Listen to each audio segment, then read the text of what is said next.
everybody. Welcome. It's Thursday night. Welcome to the Cantina Happy Hour. Pull up a stool, grab yourself a drink, and let's talk about some Star Wars. I am your host, David. With me, as always, are my co-hosts, Debbie. Debbie, how are you this evening? Doing good. Also with us tonight is Cam from Cam and Focus. Cam, how are you, sir? Cold. Very, very cold. This is very uncharacteristic of Florida. So what's the temperature down there? I'm just curious. So right now our temperature's in about the high 30s. Oh, okay. Ooh, that's good weather. It's not. Is well for southern Florida, that's like that's like a snowball surviving hell.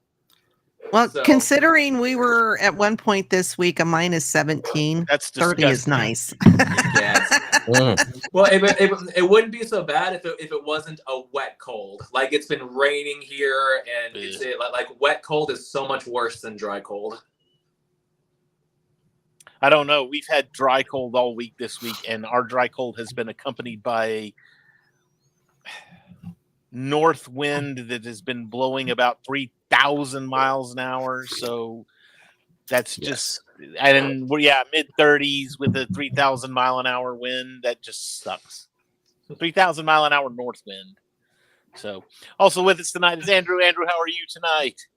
I'm doing good. It's the last night of below freezing weather here, so that's nice. I'll take the 40s and 50s. We can get rid of the wind though. No more wind. We jump up into the mid 50s, I think, tomorrow. Mm-hmm. So I guess I'm kind of sort of looking forward to that. Debbie's like, that's summer. So well, next week it's supposed to get up into the 40s. So I'm like, woohoo, heat wave. Yes.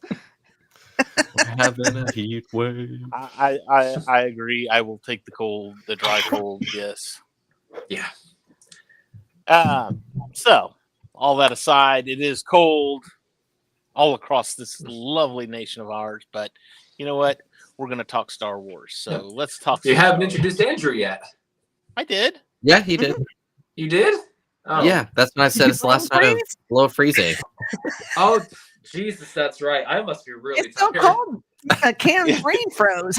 Yeah, seriously, it's like permanent brain freeze. I was like, what did I answer? I didn't even have to sip a smoothie for this one. My brain just froze on its own. It's a glitch in the Matrix. Yeah, right. We'll edit this out in post. We'll give you the red pill next time. You'll be all right. All right. So tonight, since we don't have any Star Wars projects, I don't think we have anything coming up until Andor next year. I don't think so. April, right? Yeah. Mm-hmm. So, I think that's supposed to be emojis. I think that's supposed to be emojis, and they're not coming across. I thought she typed it out on purpose. I thought she did too for a minute. Yeah, I was like, is that some kind of Morse code or what's going on? See, that's the glitch in the Matrix right there. Our show is doomed. It's doomed. Mr. Anderson. Before you know it, we're going to realize we're living in the Truman Show. Yeah. Cam is going to start an advertisement for I don't Coco. see you. Good afternoon, good evening, and good night. Good night. What the hell are you talking about? Who are you talking to? So tonight we are talking about. This character is, I would say, arguably the most famous, the most cried for character from Legends. This is the one that every fan wanted to see, just has a hankering to see brought to life, and that is Mara Jade Skywalker. We're going to talk about her for a little bit. And yet George hated her. Yeah. But, what does George know? He just created Star Wars. Had it not been for him, we wouldn't have needed Mara Jade. So, but anyway, but Mara, okay, so Mara is introduced in the Heir to the Empire trilogy. She's in the first set of novels that we have that kicked off the expanded universe. Now, timeline wise, this was not her first appearance, but this is the first time we've met her. We learn that she is the Emperor's hand. She is a trained assassin working directly for the Emperor. She can hear the Emperor's voice across the galaxy. Hey, how's it going? Basically, she's like a precursor to the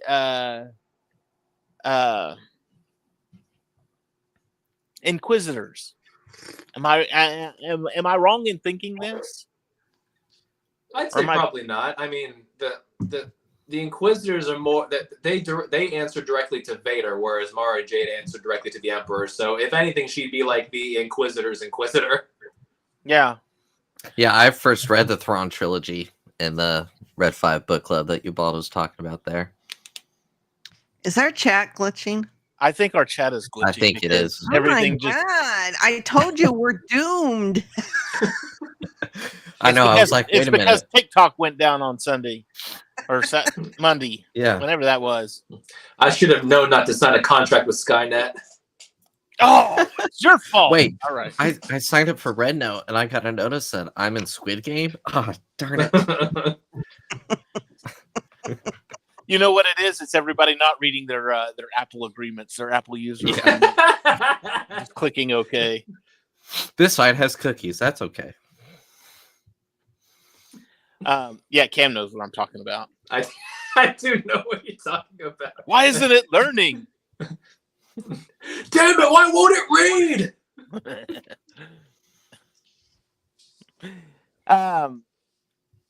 So, all that being said, so Mara is introduced in the Heir to the Empire trilogy. She's the Emperor's hand, precursor. I would say precursor, yes, to the Inquisitor. Not.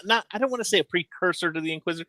Maybe like an inspiration for the Inquisitors, kind of thing, to where she's a dark side user that isn't really a Sith, but she's just kind of there to carry out the will of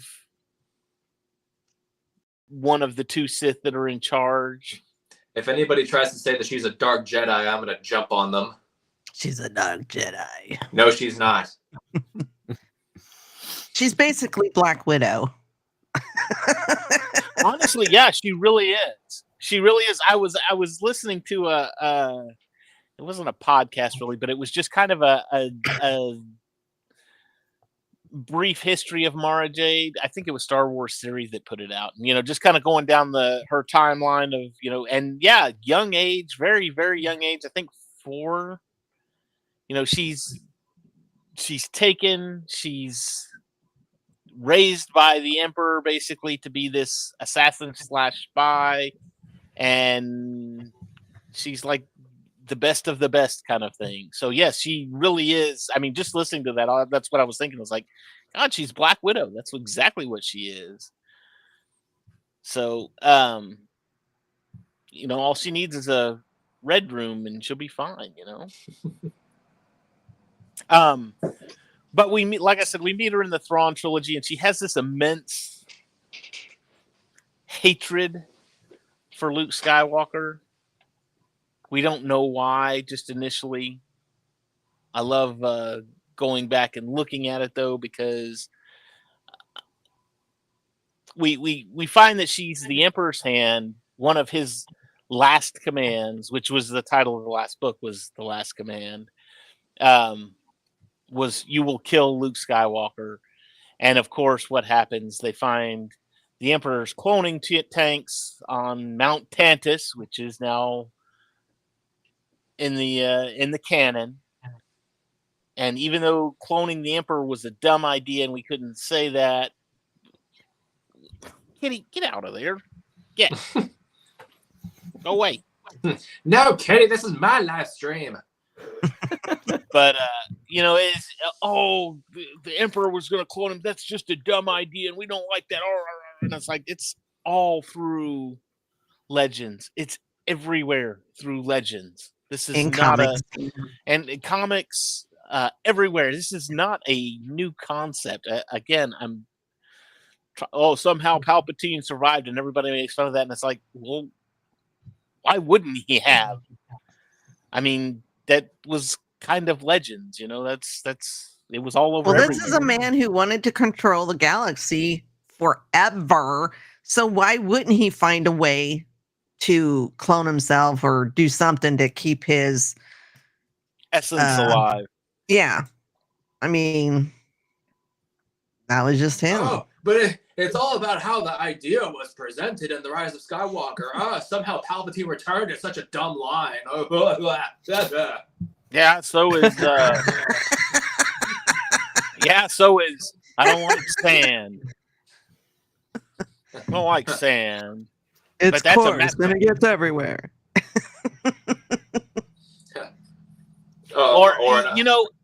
Again, I'm gonna attack everybody's favorite. I'm gonna go right for Revenge of the Sith, and I hated this line. I did not like the line. I did not like the way that Hayden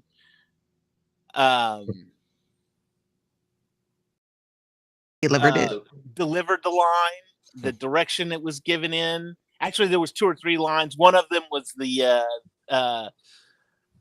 what was it? He was talking to Obi-Wan, and mostly talking to Obi-Wan, but it isn't fair.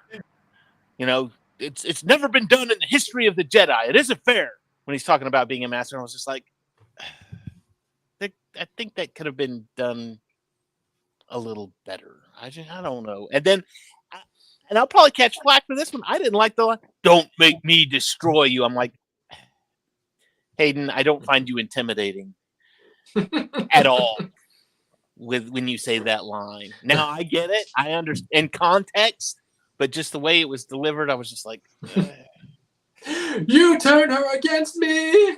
Yeah, you have done that yourself. You will not take her from me.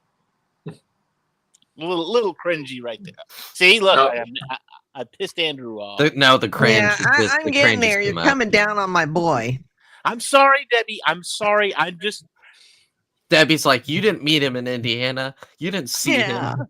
You didn't meet him. You don't know how he's like. I have said this many, many, many times. There is no perfect movie. No movie is 100% perfect. And that includes Star Wars. And obviously, I'm a fan. Love Star Wars to death. I love Phantom Menace to Rise of Skywalker and everything in between. Legends, Mandalorian, everything. I love anything that comes out about Star Wars. Now, I love the idea of everything. Now, when it comes out, whether I choose to like it more than others, the Acolyte, though, is about as close to perfect as you can get without being perfect. I mean, come on. Acolyte had more bullshit. The Acolyte had more issues than most. Resistance. I mean, come on, Resistance. We're not even going to bring up Resistance. But, Resistance. If I had to put something over Acolyte, it would be Resistance. But again, there's going to be problems with. I'm about to get kicked off. And I just that's one or two of the little tiny problems that I had with Revenge of the Sith. So, it's one of those things, and I completely forgot what we were talking about. Mara Jade. Yeah.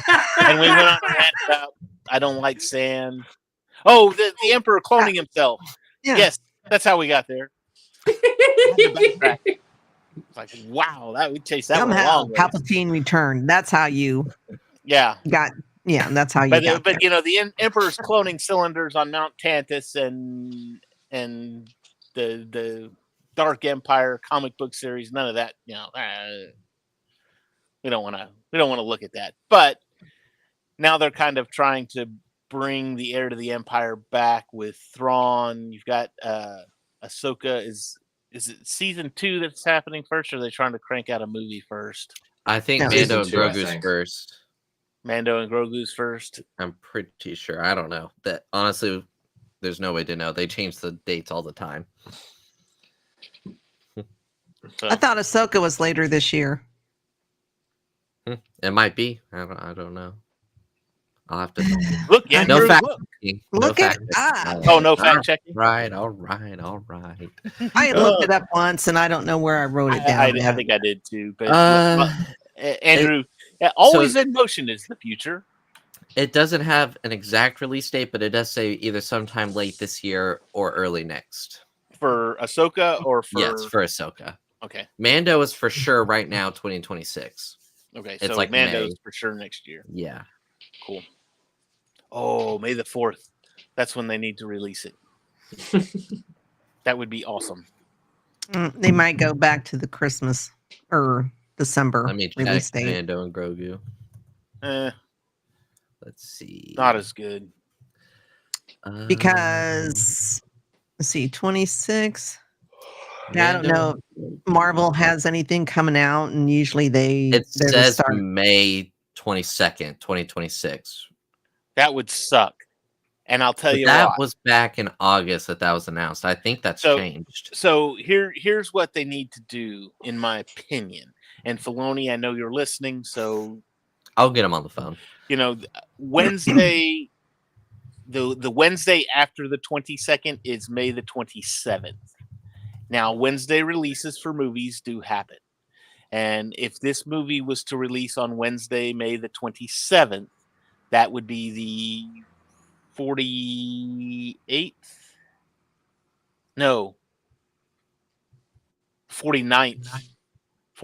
anniversary of A New Hope is May the 27th of 2026. Don't make that face, Debbie, because you make me feel old too. I was like, what? I feel ancient now. Yeah, sorry. Back in my day, our cameras had hand cranks. You had to squeeze And the thing. A guy went under the curtain and went big flash. Not quite that old, but You had to crank we the had a car. rotary. You had to start the car like this, run over your You best touched friend. on this thing that the wheel just spins around.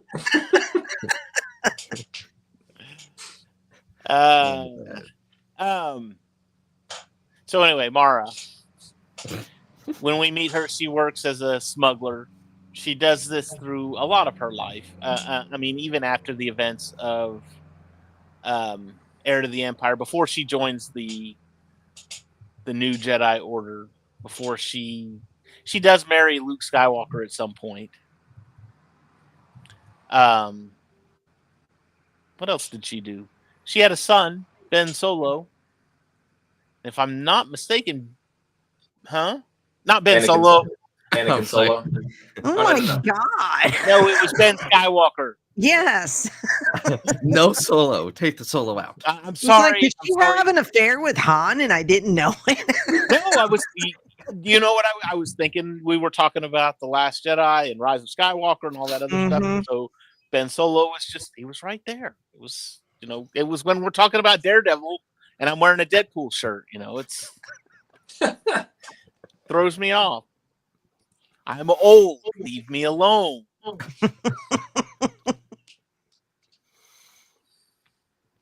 But I'm kind of curious. Why do you think that this particular character was so popular throughout the Legends part of the Star Wars universe, and why so popular now, even more now, through the sequel trilogy? Well, I think a large part of it had to do with, I feel like we all love a good dark side character, but we also love a good dark side character who finds redemption. And so that plus she's been a significant character across a lot of stories in the old EU. Now, I think people just want Mara Jade because they're like, oh well, why couldn't they do Mara Jade? Why did we get Rey? I think that's a big part of it. Maybe Rey is supposed to be Mara Jade. They just didn't want to. They didn't want to age her, like with because Luke at this point for Force Awakens and everything else, Luke is what do you call it? 50s. Like, I mean, yeah, he's old, and you don't want to introduce an old Mara Jade because then you've got to spend a whole movie de-aging Mark Hamill so that you can have a young Luke Skywalker and show how they meet and everything. So just introduce a new character that's supposed to be the new Mara and name her something else. Although Rey didn't really have a dark side. She didn't start off as a dark side character, so yeah, I don't know. I mean, if we're talking, Legends female dark side characters that we want to see in live action, I'm thinking more Darth Zana, but that's just me. Yeah.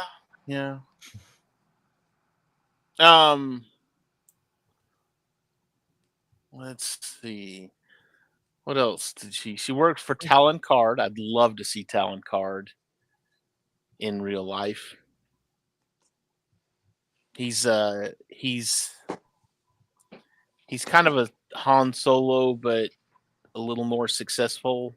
I was going to say, wasn't he a smuggler of some kind? Yeah. Yeah. He didn't have quite so many deaths. Yeah. And he was a little more cunning as well, so he was able to pull off a lot more. So, but she was there too during all the events. We find out through the Thrawn trilogy, she's there through all the events of Return of the Jedi. Well, not the event, but like the she was in Jabba's palace. She was working as a dancer. Equivalent in Jabba's of palace. Ahsoka to Revenge of the Sith. Huh? I said kind of equivalent to Ahsoka with Revenge of the Sith. She's there. We just don't get introduced to her till we don't. later project. She's there. She's just in the background. Mm-hmm. So now let's keep the continuity separate. Continue the EU along a parallel path to the new canon. Let's get a Mara origin story set in the original continuity, and that would be incredible. What they need to do is do an animation. Mm-hmm. Yes, like what DC does. And it's all Legends. Just call it You could call it Star Wars Legends for crying out loud. Yeah, I would like, because that's what DC does with comics. They do like an hour 15, hour 20 animated movie, and you get that story. You get the meat of it. Yeah. Because it's like, I feel like that would cause some discrepancy. Well, I don't know about discrepancies, but cause some strife because now people are going to be talking about parallel universes. Why does Star Wars have a multiverse now? And it's right. I mean, Star Wars fans just aren't going to be happy no matter what you do. I wouldn't say multiverse. I would just call it Star Wars Legends, and it's a separate thing. Yeah, a separate thing on its own. Nothing to do with canon. They're just stories. People to my knowledge don't have that problem with the books, because when you get a Star Wars book, it says Legends on it, so right away it's different. So, but again, you're going to run into the whole idea of they could do it, and they could do it exactly like that. Say, hey, we're not doing a multiverse. We're just strictly doing this is just a Legends. It's Legends. It's its own story, its own timeline. Nothing. It's not going to cross over or anything like that. And just tell the stories. Tell the Heir to the Empire. Tell the Jedi Academy trilogy. Tell the Young Jedi Knights. Give the Yuzon Vong War, for crying out loud. But the problem with it is that if you do that, you're still not going to get it right. People are still going to be pissed off because they didn't tell the story right. I loved your point there, Andrew, with the DC movies. Like Luke watches the DC animated movies. He loves them. But I look at those DC animated movies and I look at some of the stories. Now, I've read a bunch of those stories, like the Superman stuff and all that. Mm-hmm. And with a comic book, you have a storyboard there. You have a frame by frame play. You have a script written. You have exactly who says what and when. Everything is there. All you have to do is transpose that to animation, but we can't do that. We've got to change aspects of it. We got to manipulate things because of artistic licenses, or we want to tell our own story, or all this other stuff. And it's like, now you've ruined it. You have taken something that was good, and so to sit there and say, they could do Legends and it would be fine, I would have no problem with it. I would love it because, like I said, I love all things Star Wars. But you're going to piss off a bunch of the fan base because you're not going to do it right. I'm going to tell you right now, you're not going to do it right. And that's their Cam's problem. Point, I was going to say, that's what Cam was saying. I mean, that's what Cam was saying. Star Wars fans deserve less. Like, you're not going to please everyone. I mean, there's always going to be, you could literally do a perfect Star Wars project and still have a corner of the internet that doesn't like it. So, Well, I would be thrilled if they did a Clone Wars type Legends series. That would be cool, I would too. be thrilled. Yeah. And you could, and like I said, you could, but you could do like like the Tales of a Jedi. You could have like 3 episodes for like a book or something. No, no, that's too that short. bullshit. No. You didn't like Tales of a Jedi? Okay. You gotta have a 2 hour. You've either got to have a 2-hour animated movie, or you have to have a 4-episode TV arc. What did I just say? Per book. No, I don't want 4 episodes. I want as many episodes as we got per year in the Clone Wars. Okay. Well, no. I'm just talking about per book. So, like, you do Heir to the Empire, you do 4 episodes, and then your next 4 episodes are Dark Forces Rising. That's what I meant. Next 4 episodes are The Last Command, and then you call it a season, because at that point you're at 12 episodes. You could do like the story arcs, how like with Clone Wars, there were, or even Andor, how there was like 3 episode arcs, but it was a 12-episode season. Yeah. So you could do that. Yeah. Happy Debbie. Happy. Would that satisfy you? No. Oh. See what Then there is no pleasing you, Mr. Powers. I'm just kidding. I just, because you're not going to be able to get the live action actors, unless you're doing CGI Mark Hamill, and then you'll really piss people off because they'll say, "Oh, my PlayStation 2 looked better than this." Exactly. So why not do it animation style? Well, and honestly, if you get the actors who are still alive to voice the characters, I don't care what the animation looks like, to be honest. I mean, you wouldn't be able to do that though, because the voices sound too different, and there you'll piss people off again. Well, why didn't they just get Mark Hamill to voice? He's a voiceover actor anyway. Why didn't you get That's what I meant. Get the actors that are still alive to do their characters. But he doesn't sound like young Luke. That's what I'm saying. He's aged, so you have to get new voices. Unless they do like they did, like James Earl Jones, he said you can use my voice forever. Yeah. But I don't know how that would. I'm sure they have some kind of program that they could probably get away with that. AI is ruling the world. But shit. What's his name? James Taylor Woods. Does he do Obi-Wan? James Arnold Taylor. Oh, okay. I was close. He does a fabulous job as Obi-Wan. Yes. He sounds a lot like him. I mean, every once in a while there's, something you can slips tell in. once in a while, but because he does a combination of Alec Guinness and Ewan, so you get that little bit of both there. So I mean, it can be done.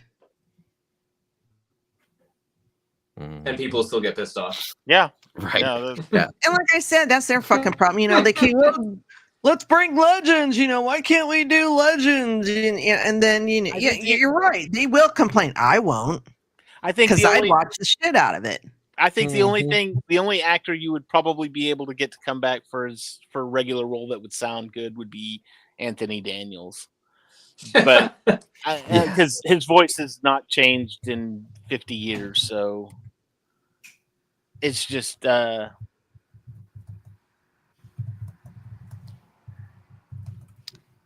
they really? yeah, in Which book was that?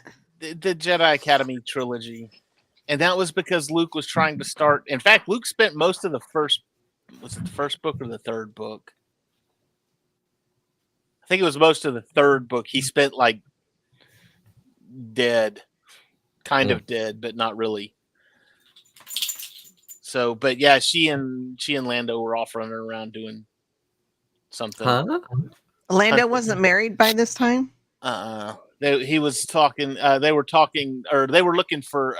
So you had the Jedi Academy trilogy. What was going on? That was with Admiral Dala and the Sun Crusher and Kip Duran and all of that. And that's. I always liked Dala. Yeah.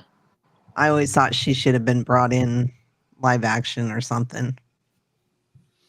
Is the Jedi Academy books any good? I haven't read those. Oh, they're great. I loved them, but a lot of people didn't like them because they thought Kevin J. Is there 3? There's 3. Mm-hmm. Okay. Kevin Anderson. They didn't like Kevin Anderson. They didn't like his writing style. They didn't like the fact that he referenced stuff that happened in the comic books.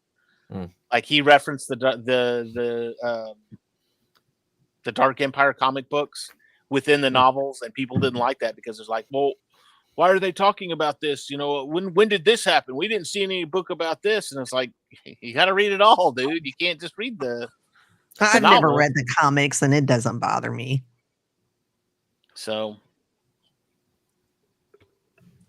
well, some of the best Star Wars stories that we've gotten have been through the comics. I've been collecting Star Wars comics for probably going on 10 years now. And I mean the Canon the Canon series that tied into Rebels, fantastic. The Darth Vader comics have been phenomenal.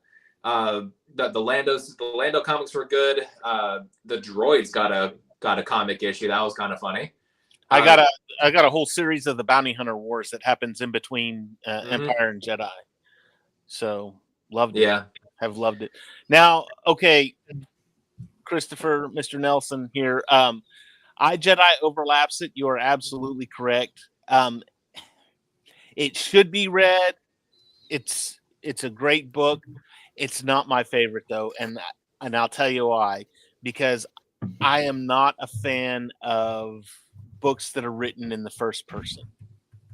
I like third person books to where it's like an overview of what everybody is saying, thinking, and doing. And iJedi was written as a first person, and so that was a hard. I'm not saying I didn't like it. It was just a hard read for me because I think a lot of people. It is a good book, but I think there were quite a few who had issues with how it was written. But it's a good book. Yeah, it's a great book. Yeah, but it was a tough read for me, like I said, because the third person for me was always a lot better. Because it was like watching a movie. You could okay, now we're going to move over here to see what the Empire's doing, then we're going to move back over here to see what Card is doing. Whereas if you're in the first person, you get that one point of view, and that's it. So, but yes, Stack Polls, iJedi is there. So check that out. I think the Anderson books only came out in paperback. They did not have a hardcover. That's what Amazon has, is the paperback. So they had, there was a few series that were, I had iJedi in no, hardcover iJedi, but I'm talking about the Anderson, the 3 Kevin J. Anderson books, Jedi Search, Champions of the Force, I think was the third. I can't remember what the second. Jedi, Dark Apprentice. Dark Apprentice was the second one. But those 3 came out in soft cover only. Those did not have a what you call it.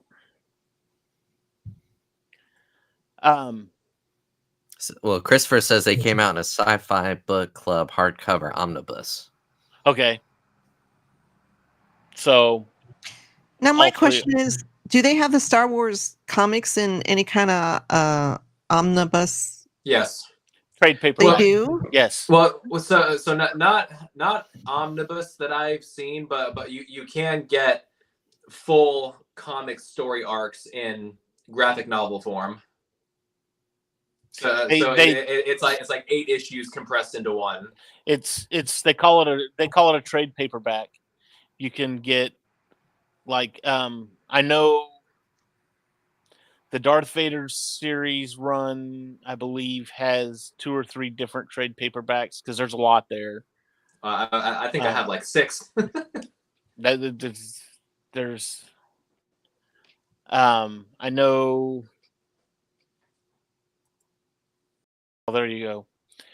Hardcover omnibus and the Marvel Epic collections are gathering everything chronologically. Because, like, I have Marvel.com, online where you can read the comics on. I just have a hard time because, trying to read those on the computer is an issue for me. I guess issue. She's got a comic book issue. Yeah. Good. Okay. That's great, Debbie. That was a great joke. Come on. That was hilarious. I don't know. I might try to see if I can do it on my Kindle because I read all my Star Wars books on Kindle. So I don't know if it'd be easier to read that way. I don't know. Because if I'm going to start reading a comic book, because they're usually not too long. And if you've got Marvel, so all of those Star Wars should be included in that, I would think. I think so, because I think I've read. Oh Lord, it was a few of the comics that had where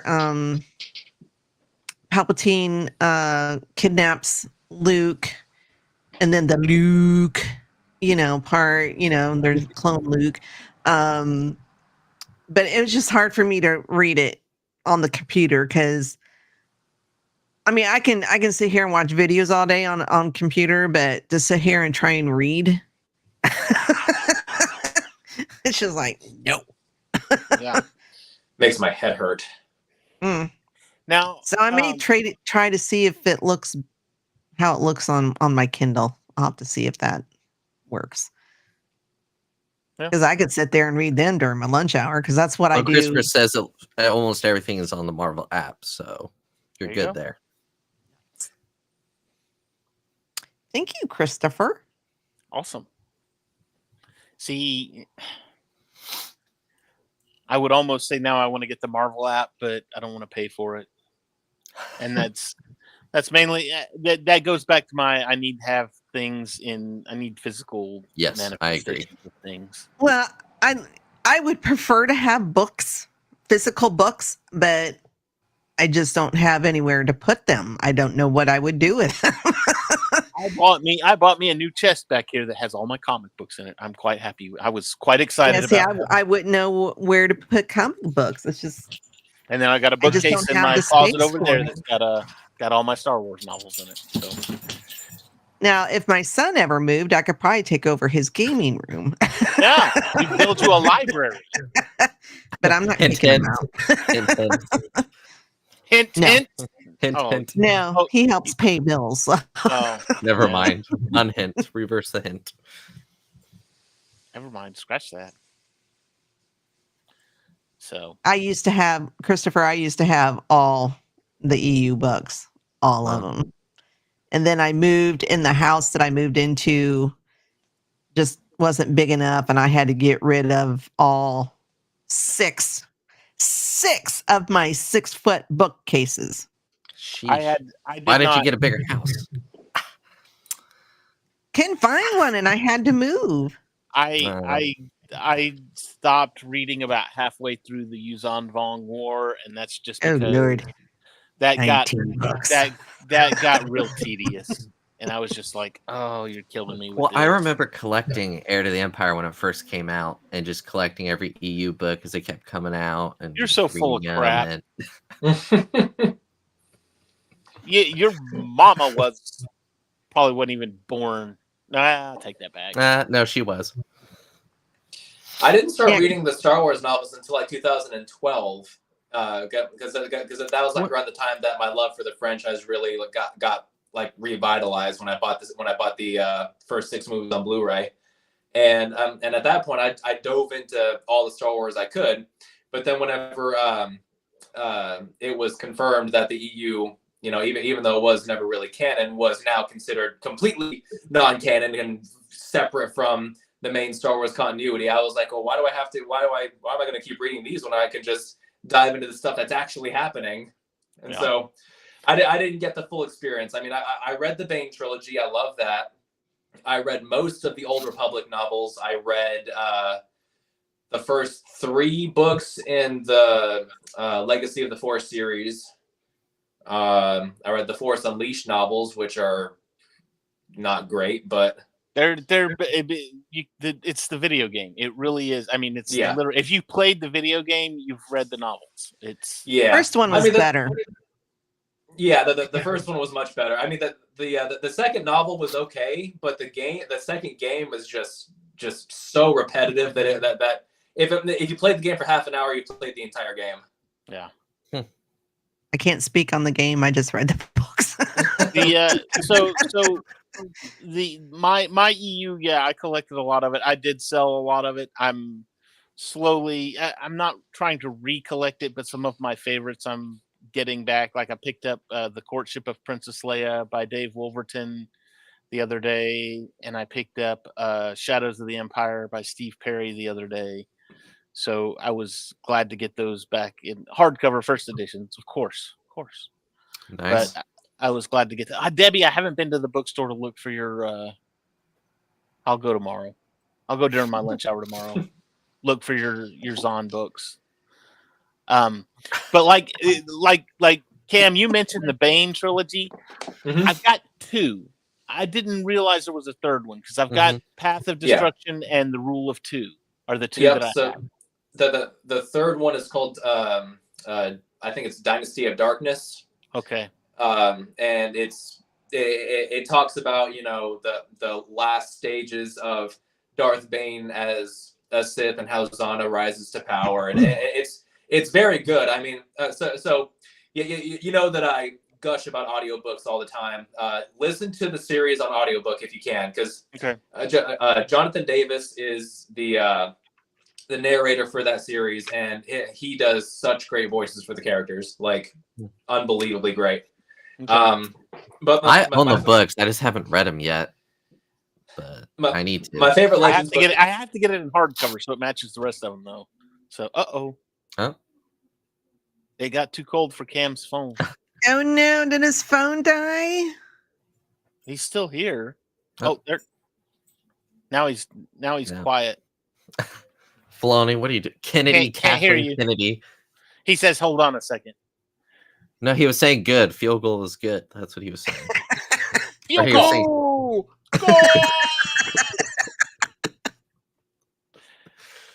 Yeah, the use on Vong, that was so long. But within that, there were still some really good stories within that. Yeah. I just wish, 19 books. Oh, it took forever to get through them, and there was a lot of stuff they probably could have gotten. They didn't really need. And see, that was the other thing too. When the EU first started, it was the Zahn trilogy came out, and then the Anderson trilogy, and all this. But it was like you got a book, and then you didn't get another one for like 2 or 3 months. So that gave you enough time to read one before the next one came out. But with those Yuzhan Vong books, those were coming out like twice a month. And it was like how many are there of those? 19. Oh, that's what Debbie was saying. Okay. Yeah, it was just hard to keep up with them all. That was the problem. Yeah, it was just I liked the Darth Caedus Jason Solo storyline. And Gina, and of course that's where within those books, that's where Mara dies, killed by Jason. Spoiler alert!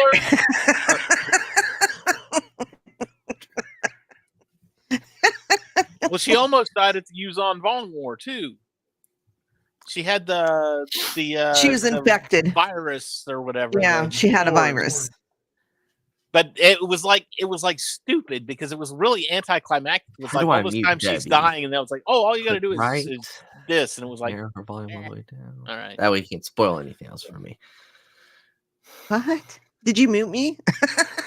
I didn't. No, it's like he took his headphones off. Yeah, I'll just have to do the rest of the show like this and guess what you're saying.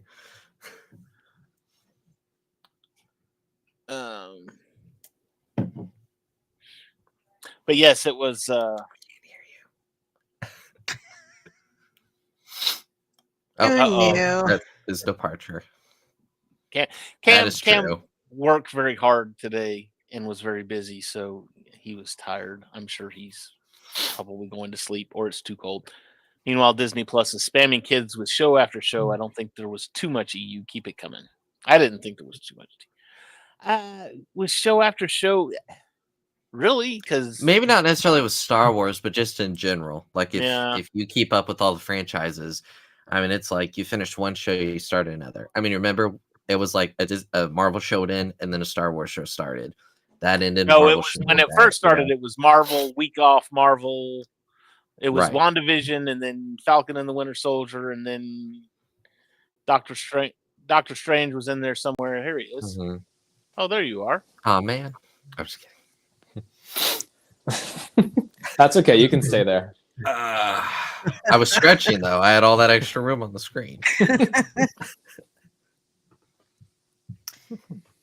So, if we could bring Mara to live action, yes. Who are y'all picking? Who's your pick? Who's your Well, there's the obvious choice that a lot of people go with.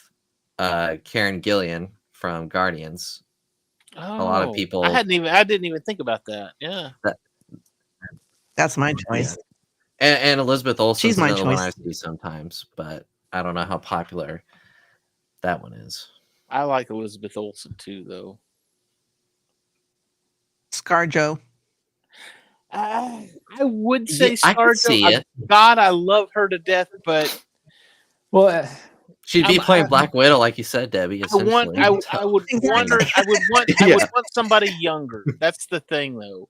Somebody, especially if you're going to bring her in as a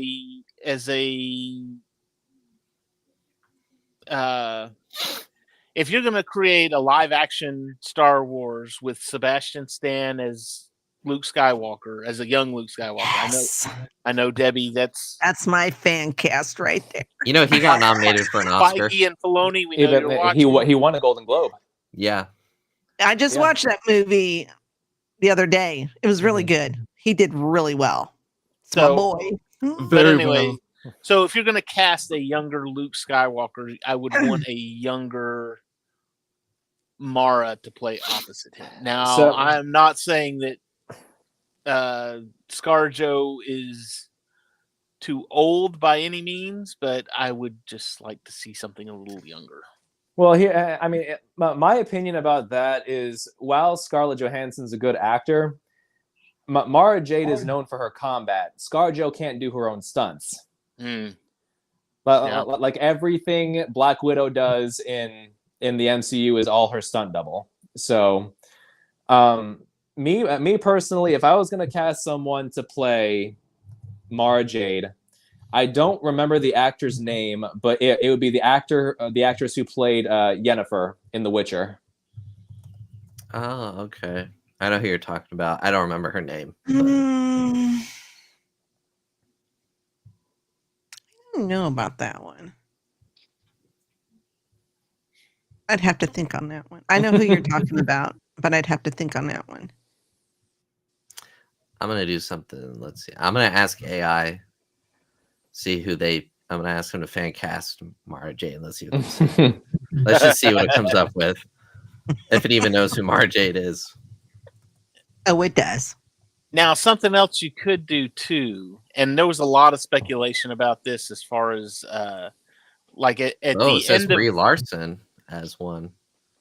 No, but Karen Gillan is the one it brought up too. So it's just going off of the internet. That was the only two? Oh, I can ask it to give me a list. Hold on. I'm give you a I can top open 10 the list. Top Okay. 10. Top 10 Yeah, we list. want a top All right. 10. And we will rate as All as right. either, yeah, sure, I can see that, or, oh, no. Okay,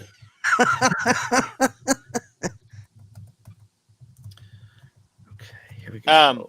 But something else, there was a lot of speculation at the end of The Force Awakens, because when Luke was standing there, it looked like he was standing in front of a tombstone. And that was, everybody was like, oh, it's Mara and she's dead and that's where she's buried and he's standing. But yeah, because in the trailer, wasn't that was really- my thought. I was like, oh, is he standing at her grave? Damn it, she's dead. God. I just hear it to be easier to share my screen so we can all see the list. There we go. All right. Brie Larson, No. no. Um, Amanda Seyfried, Kristen Stewart, no. no. I don't know where I got that. Good God, no. Anna de. I don't even know who that is. Anna, really. Ana de Anna Armas. She's Great actress. she's in the ballerina movie that's coming out.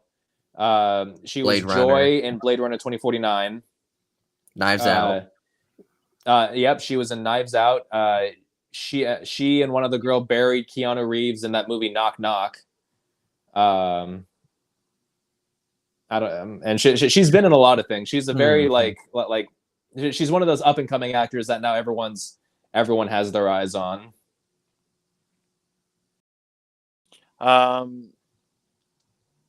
Charlize Theron, no. Again, She's too old. the age thing. Yeah. She could do it, but yeah, age for sure.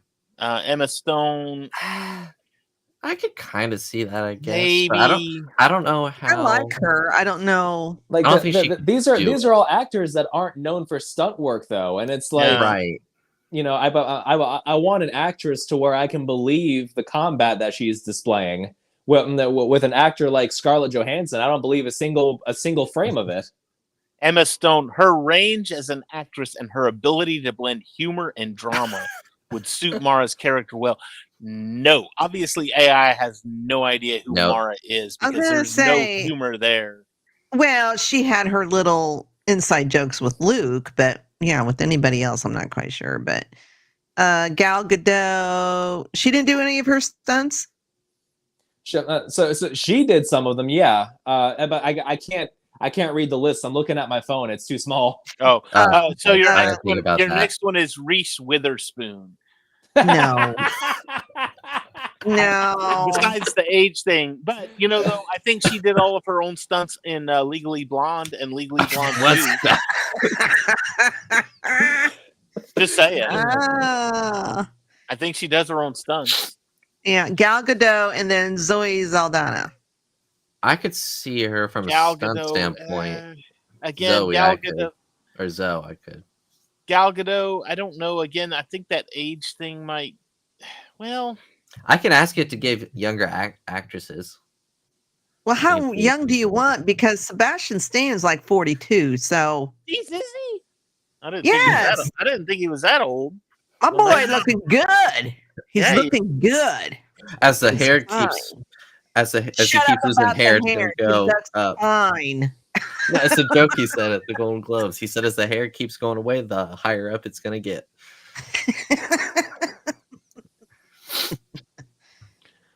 Yeah, I don't know.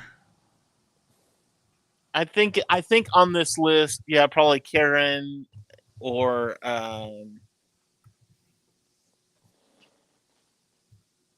Ooh, this may be Jenna Ortega. That's an interesting one. Sadie Sink. I had seen that on a list somewhere. Oh no, not Rachel. Holy shit. No, thank you. Rachel Zegler. I don't even recognize some of these names. The only one I don't recognize is number 8 and 5. But what do they say? Esther Esposito. Esther Esposito. I don't even know known for her role in the Spanish series Elite. I think I only know the first 3: Jenna Ortega, Millie Bobby Brown, and Sadie Sink. Chloe Grace Moretz. I know her. Familiar. And number 10, I don't know how to say her name, but I know who that is. She was in the Little Women movie in Chloe 2019. Grace. Who is Chloe? That's gonna drive me nuts. Is it Saoirse Ronan? Yes. Okay. Yeah. Chloe Grace was from the superhero movies with Jim Carrey. They were like spoof. No, that was Kick-Ass with Nick Cage. Yes. Oh, that's what it was. Okay. Yep. Yeah. Yeah, I know her. Yeah. Jim Carrey was in the second one. Yeah. But that's not what I know her from. She was also in the Fourth Wave. Fifth. The Fifth Wave. She was in a lot of stuff as a teenager. Yeah. She hasn't really been in a whole lot lately. Kid. That's what my introduction to her was the Diary of a Wimpy Kid movie. Maybe that's what it is. This AI is just pulling from a list of famous actresses. It's not really given a detailed. Honestly, if they were going to do this, I want them to go the route that they went with The Force Awakens and cast a bunch of people that aren't very well known. Like, no one really knew who Daisy Ridley was before The Force Awakens. Nobody really knew who John Boyega was before The Force Awakens. But it's the same thing when New Hope came out. Yeah, got cast indie actors. Yeah, bring them into the spotlight. You had one, because Lucas did it that way for, it was, we've got to have one in there that will bring some sort of clout to the movie, and so you hire Alec Guinness and you hire Peter Cushing. And Harrison Ford, he was in American Graffiti. Yeah, he was in American Graffiti, but again, he was an unknown, even for Star Wars. So, but then he was in American Graffiti. He had 5 lines, maybe. I mean, he wasn't. He was in it. He wasn't like. But he had done movies. Granted, they were all small parts, but he's been doing movies way before that. But then you had. That looks like your mama's car. Then you had the Force Awakens pops, or not the Force Awakens, the Phantom Menace pops, and you bring Ian McDermott in, who's at this point a well-known actor. You've got Liam Neeson, who is bringing some clout to it, and then I mean it's the same type of thing. You hire a bunch of unknowns. You hired Ewan McGregor, that was famous for Train Spotting, where he dived down a toilet to get a blunt. So, and if you don't believe me, go watch Train Spotting. It's like a typical Thursday for Cam or something. Well, I'm not going to dive for one, but I mean, I'll maybe after the show is over. Oh no, we're going to get taken down. Demonetized. Cancel it all. So, anyway, yeah, I mean, I think I agree with you, Cam. I think find somebody that's not done anything. There are people on YouTube right now that I mean, there are female actors and actresses that they do these like karate ninja things. Yeah. That's like, holy crap. So, and the thing about an unknown too is you like them for actually like their acting. You're not biased in the I know this actor, I'm gonna like their performance or whatever. Yeah. So I don't know if you guys have seen this fan film on YouTube. It's called Logan the Wolf. It's a Wolverine fan film that takes place during Viking times, and the stunt team for that fan film, incredible, absolutely incredible. And I mean, there's women fighting too, and it's like if you want to cast somebody into Star Wars, cast somebody who can do stunt work, because no one's gonna buy it. If she throws a punch and they cut to 5 different angles of it, and each of those angles never shows her face, it's like we can tell that's a stunt double. That's why Ray Park as Darth Maul worked. Yeah, because Ray Park could pull that off. He could do the stunts. He could do the jumping around. He could do the double-bladed lightsaber and spin it like a bow staff kind of thing. So that's why it worked. With good old Peter Serafinowicz to give the voice. Yeah. All right. Well, we're about an hour. I know we probably missed a whole bunch of stuff Debbie wanted to talk about, but we sure had fun though. We should have just called this Legends. We forced Cam to stay the whole time because there was never a break in the conversation. So, holy crap, Debbie! Holy golly, 3 pages. No, there's. I only had like 1. Debbie has a patient that's passed out on the patient bed, and she's typing. And then there's me, who didn't even read the books. I have 7 and about that much of an 8th page. Wow! You couldn't even get me to got write an essay I've that got long. like 1, and it's like right here. I'm just My like notes looking are at up my here. screen. My notes are Hey, right I got history. I got books that she was in. I've got powers and abilities. Okay. You know what? And Debbie Cam, doesn't deserve us. Cam, I don't expect you. I want one more question. Yeah. What? And Cam, you don't have to answer this because, like you said, you didn't read the books. What was your favorite book with Mara?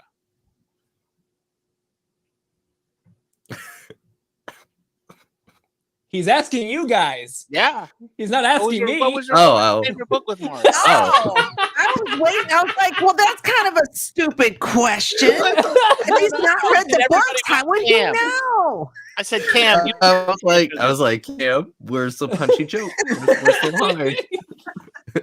You're just waiting, like, where's the punchline here? I mean, yeah. Andrew's getting old because he missed the whole thing. Yeah, my mind was elsewhere. Yeah, I've only read her. Screwed. Yeah, I've only read her in the Heir to the Empire trilogy. So I would just say those books because that's all I can say. Cool. Yeah, Heir to the Empire is probably my favorite. What is it? The Carillion.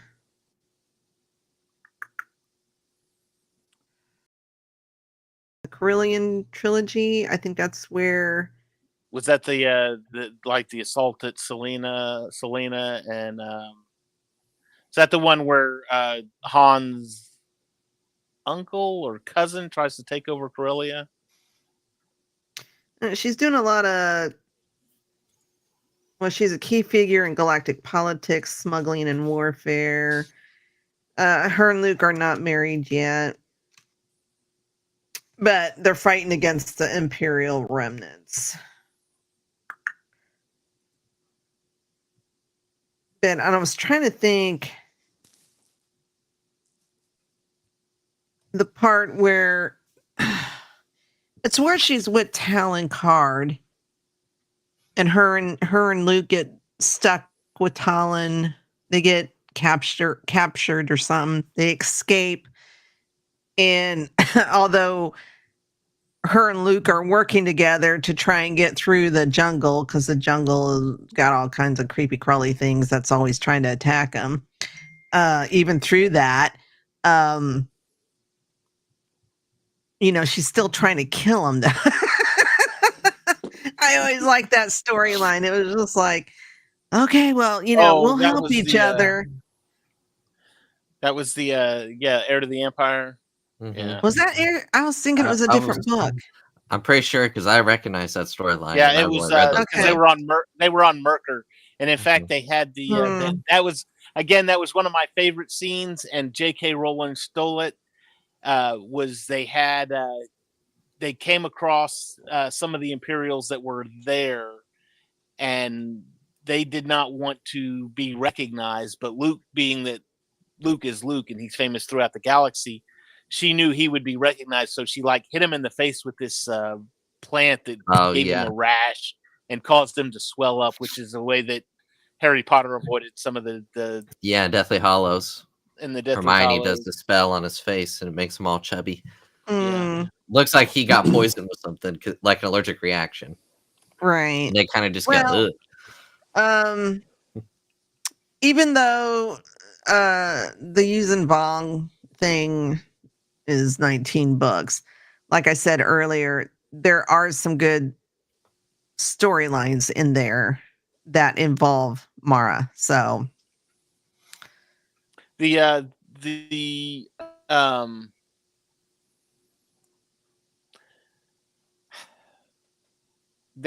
is one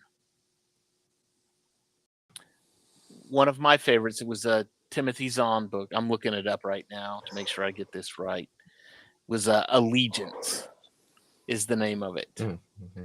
It was just a one-off novel. Was released in 2007. But basically, and you're going to find this kind of funny. It's a group of 5 Imperial stormtroopers. I'm going to read this exactly from Wikipedia. It's a Star Wars Legends novel that follows a group of 5 Imperial stormtroopers who desert from the Galactic Empire and embark on a streak of vigilantism while encountering the likes of Luke Skywalker and Han Solo of the Rebel Alliance and Mara Jade, the Emperor's Hand. Kind of sounds like the Bad Batch, doesn't it? A little bit. Yeah, just a little tiny bit, maybe. So, but this of course, this came out in 2007. When did Bad Batch was 2021? Yeah, but even still, the Clone Wars didn't that was premiere until 2008. Yeah, about a year later. I was just a youngling. So, if that, again, one of my favorites. I've got an autographed copy because yes, I've met Timothy Zahn before, and it's great. But anyway. Hey, he's come to Dallas in 2018, so I can shut up. Build a time machine and go back in time before I'd ever even seen Star Wars. So, anyway, all right, Debbie, what have we got for shameless plugs tonight? Tomorrow night I will be on the Geek and I podcast, their channel, the Geek and I podcast. And we are talking Star Trek, the original series. I believe it's the episode Archon or Archon. I'm not sure. I'm probably not pronouncing it right. Anyways, Saturday we have Geek Gauntlet. I'm going to skip Sunday and let Cam do that one. Monday we will be back talking Daredevil season 3. I don't even know what episode we're on. Tuesday, the Sith Dominion. 7. Oh, are we on 7? Okay. We might do 7 and 8. I'll have to look at it. Yeah, I meant to do that work today. I'm not doing anything at work tomorrow, so I'll do it then. Okay. Tuesday, I'll be on the Sith Dominion.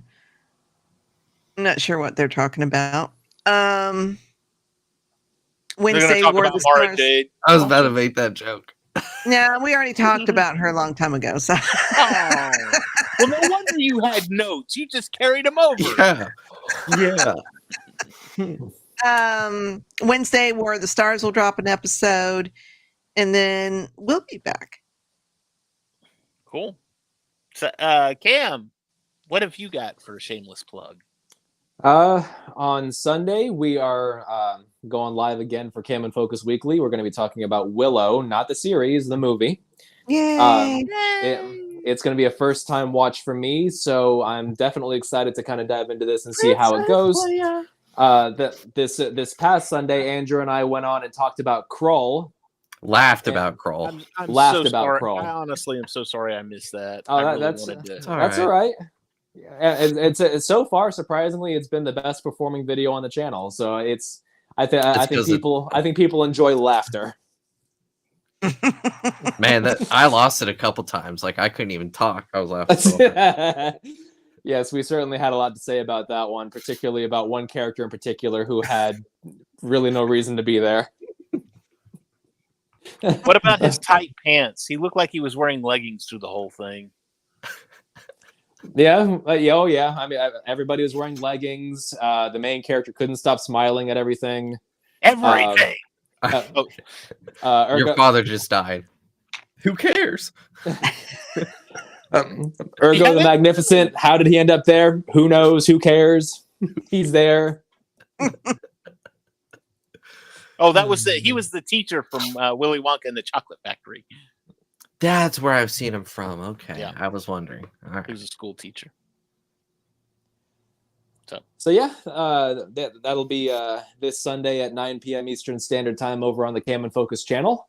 Awesome. And I will be doing a stream in Princess Leia lingerie soon. We got it.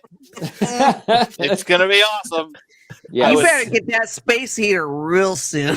Oh my god, I know. Otherwise, I might poke someone's eye out or something. I was when Cam said that last Sunday, and when I was in Arkansas this past weekend, and when I was there, I was telling everybody that I saw, hey, you need to go sign up for this. Go look at this. Go look at this. I was there visiting family, so I was like, yeah, if you ever wanted to see an Asian man in a gold bikini, here's your chance. My eyes are up here. Those videos where it's like, what color was the fan? You know, There was What a fan? yeah, exactly.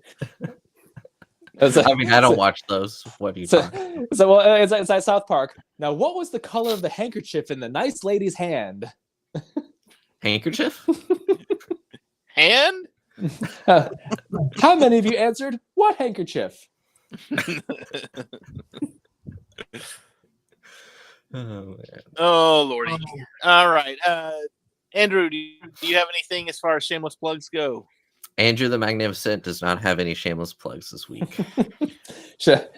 Short in stature, tall in power, Narrow in narrow in purpose, wide in purpose vision. Wide vision, yeah. I have that on a plaque on my wall. Actually, I read it every day when I wake up. Oh yeah, is that your mantra? Yep. Slap it on her, you know, Paul Blart. There you go. All right. Well, I don't have anything either, so that's going to do it for us tonight, right here on Cantina Happy Hour. We will see you all again next week. Don't forget to go check out all of our social medias, and if you're watching here on YouTube, don't forget to hit that like and subscribe. Hit the little bell icon for notifications so you know when we go live. We will see all of you next week, right here on the Cantina Happy Hour. May the force be with you all. Maybe. That's him! He's the one who destroyed Khan! You call Han Solo a bitch, man! Han Solo is a bitch. No one calls Han Solo